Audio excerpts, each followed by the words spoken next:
আসসালামু আলাইকুম। আপনাদের সবাইকে স্বাগতম জানাচ্ছি মনিস কুকিং আর্টে। আজকে আমি আপনাদের সাথে শেয়ার করব কাঁচা আমের চাটনি। এই চাটনিটা খেতে খুবই মজার আর এটা তৈরি করাও অনেক সহজ। এটা একবার তৈরি করে বছর জুড়ে সংরক্ষণ করা যায়। আর এই চাটনিটা রোদে দেবার কোনো ঝামেলা নেই।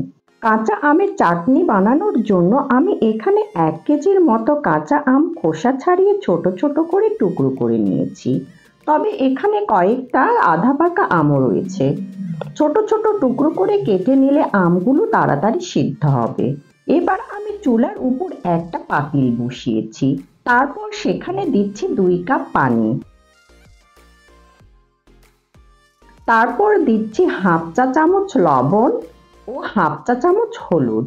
হলুদ দিলে চাটনিটার কালার অনেক সুন্দর আসে, তবে এটা আপনারা স্কিপ করতে পারেন। এবার সবগুলো উপকরণ মিশিয়ে দিচ্ছি। তারপর সেখানে দিচ্ছি কুচি কুচি করে কেটে রাখা আমগুলো। এবার আমগুলো সিদ্ধ হওয়ার জন্য আমি ঢাকনা দিয়ে ঢেকে দিচ্ছি।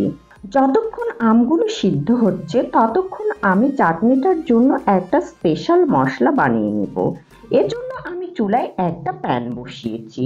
তারপর সেখানে দিচ্ছি 1 চা চামচ পাঁচফোড়ন, 1 চা চামচ জিরা, 1 চা চামচ ধনিয়া, 1 চা চামচ মৌরি বা মিষ্টি জিরা, আর দিচ্ছি 5টা শুকনো মরিচ। এবার চুলাটা অন করে সবগুলো মশলা হালকা করে ভেজে নিব। আমার মশলাগুলো ভেজে নেওয়া হয়ে গিয়েছে। এখন আমি এগুলো আধা ভাঙ্গা করে গুঁড়ো করে নিব। ফিরে এসেছি 20 মিনিট পর। আমার আমগুলো সিদ্ধ হয়ে গিয়েছে। এবার আমি আমগুলো ভালো করে ম্যাশ করে নিব। আমার আমগুলো ম্যাশ করা হয়ে গিয়েছে। এবার আমি চাটনিটা তৈরি করার জন্য চুলায় একটা প্যান বসিয়েছি। তারপর সেখানে দিচ্ছি 1 কাপ সরিষার তেল। তেলটা গরম হলে সেখানে দিচ্ছি একটা তেজপাতা আর 1 টেবিল চামচের মতো থেতো করা রসুন। এবার রসুনটাকে তেলের মধ্যে ভালো করে ভেজে নিব। তারপর সেখানে দিচ্ছি 1 চা চামচ আস্ত পাঁচফোড়ন। এবার সবগুলো উপকরণ তেলের মধ্যে মিনিট খানেক ভেজে নিব। আমার মশলাগুলো ভেজে নেওয়া হয়ে গিয়েছে। এখন আমি এখানে কাঁচা আমের পিউরিটা দিয়ে দিচ্ছি। তারপর সবগুলো উপকরণ ভালো করে মিশিয়ে দিচ্ছি। সবগুলো উপকরণ মিশিয়ে নেওয়া হয়ে গেলে এর সাথে দিচ্ছি 1 টেবিল চামচ হোয়াইট ভিনেগার আর দিচ্ছি 1.5 কাপ চিনি। চিনিটা আপনারা আপনাদের টেস্ট অনুযায়ী দিবেন। তারপর দিচ্ছি আগে তৈরি করে রাখা মশলা। সবগুলো মশলা একবারে না দিয়ে আমি কিছুটা মশলা পরে ব্যবহারের জন্য রেখে দিচ্ছি। এবার সবগুলো উপকরণ ভালো করে মিশিয়ে দিচ্ছি।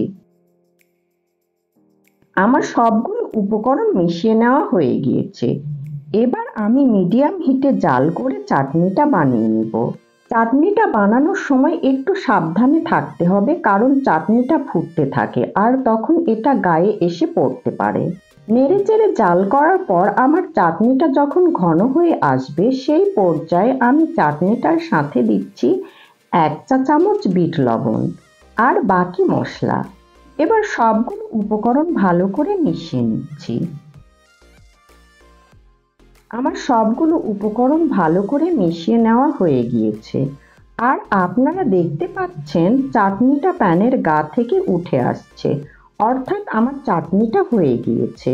এবার আমি চুলাটা বন্ধ করে চাটনিটা ঠান্ডা করে নিব। এই চাটনিটা একটা কাচের জারে রেখে বছর জুড়ে সংরক্ষণ করা যাবে। এই চাটনিটা খেতে ভীষণ মজার। এই চাটনিটা খেতে এতটাই মজার যে আপনারা এটা না খেলে বুঝতে পারবেন না। আমার রেসিপিটা যদি ভালো লেগে থাকে প্লিজ একটা লাইক করবেন আর এরকম আরো মজার মজার রেসিপি পেতে আমার চ্যানেলটি সাবস্ক্রাইব করবেন আর আমার পেজটি ফলো করবেন।